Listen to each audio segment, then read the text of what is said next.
Quiz question. Do you know the name of your local Labor, Liberal or Nationals MP, even if you voted for them? The question is that the remaining stages of the bill be agreed to and the bill be now passed.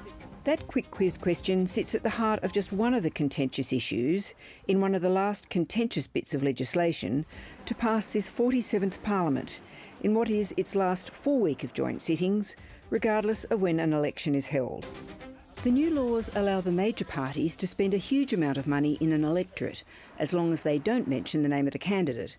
Voters who don't care who the candidate is, just their brand affiliation, will see plenty of advertising, while independent candidates can only spend $800,000 getting their name out there. So it could be $800,000 backing the Liberal or Labor candidate by name, and then it's $2 million backing Liberals or Labor. Just don't mention their name.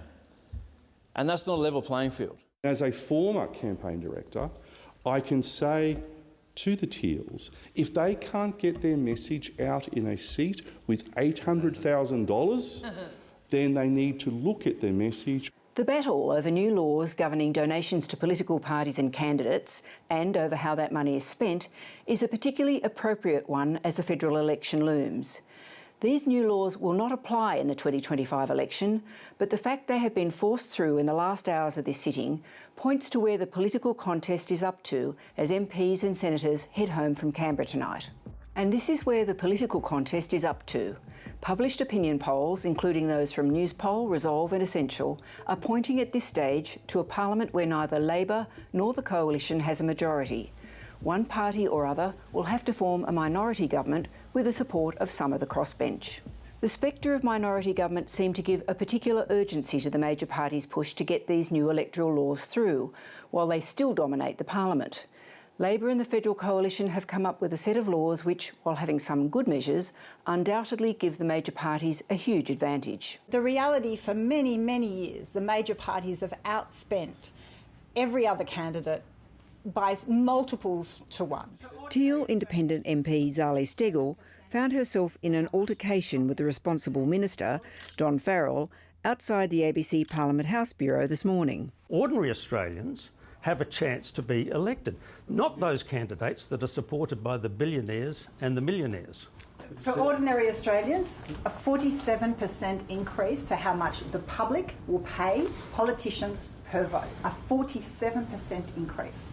Think about that. Given the way these laws were rushed through, there is much to unpack in coming days, from public funding to their impact on groups like not-for-profit advocacy organisations.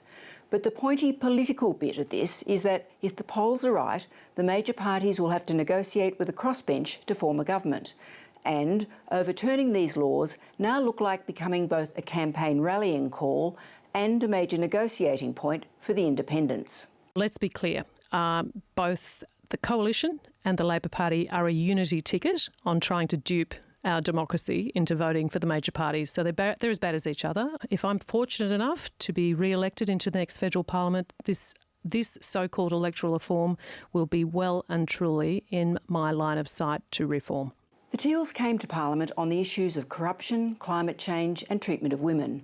But with those issues either partly dealt with or coming a distant second to the cost of living, it's not been entirely clear what issues the Teals can campaign on beyond disillusion with the major parties. Now they have at least one. There are only 3 more sitting days of the current Parliament scheduled before an election must be held: March 25, 26 and 27. The budget is due on March 25. It would be open to the Prime Minister to go to the polls any time now and eschew the budget. Much will depend now on the decisions of the Reserve Bank, which is due to meet next week amid general expectations that it will cut the official interest rate. And there's even a possibility of a further pre-election rate cut after a meeting on April Fool's Day. Given the dominance of the cost of living issue, this last parliamentary fortnight has not quite ended the way you might have thought. The Albanese Government has spent much of its term under relentless parliamentary pressure from a coalition assault on issues like national security, immigration and terrorism. But this week, as questions over who knew what about a caravan containing explosives faded last week, and the passage of hate crimes legislation took the political edge off the issue, The Coalition has now spent this week mounting a curiously unfocused question time attack. My question is to the Prime Minister. Will the Prime Minister rule out any changes to negative gearing and capital gains treatment on property during his time as Prime Minister? After 3 years in the job, this bloke has had 3 ideas. 1, $10 billion to fund long lunches for business.